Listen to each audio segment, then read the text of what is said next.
Okay, America, here's the debut of the 1985 Miller Thunderbolt AC/DC welder that I hot rodded.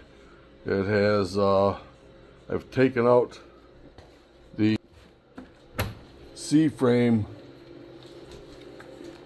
fan, if I can find it.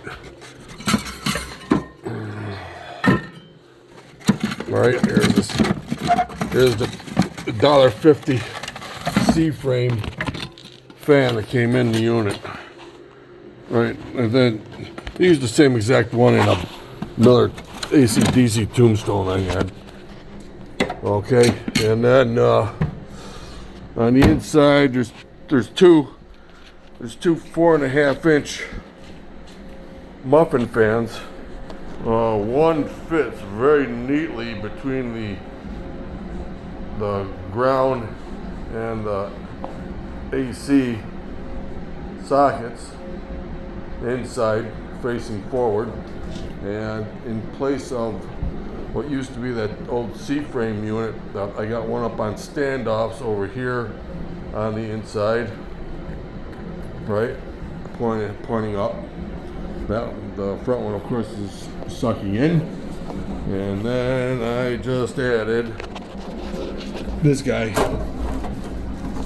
All right, where are you? This is the 200 CFM 6.5-inch fan. The two 4.5s are about 80 a piece.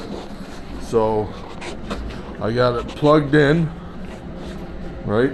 Got my power source is on, and this is the first time I've energized it since I did all this fan hot rodding. So keep your fingers crossed that I don't burn anything up or smoke anything, because here we go.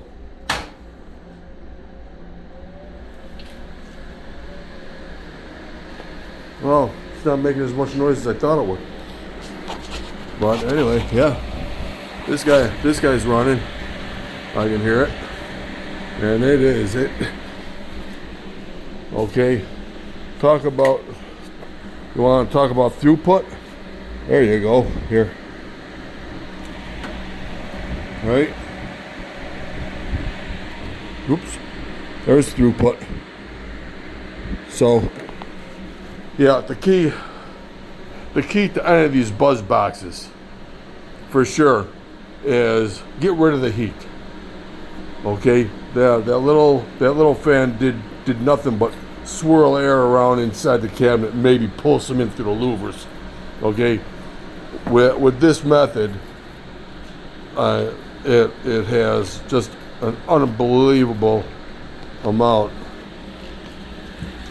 okay, of air going through it. See that? Oh, here we go. See that? It's sucking air through there. All right, and it's sucking air through there. And of course, blowing air through here. I figure that keeping the iron cool is the entire key. Period. Heat build. So I'm thinking with this kind of airflow, I believe I can, even at full output, I can get at least 40% duty cycle out of it, if not 50. If I get ambitious, I'll stick a thermocouple on both chunks of the iron, because there's a choke in it, and of course the transformer. And I'll use the hell out of it and measure the temps and see what happens to the iron. So, thank you for watching, and we're gonna make some sparks with it pretty quick.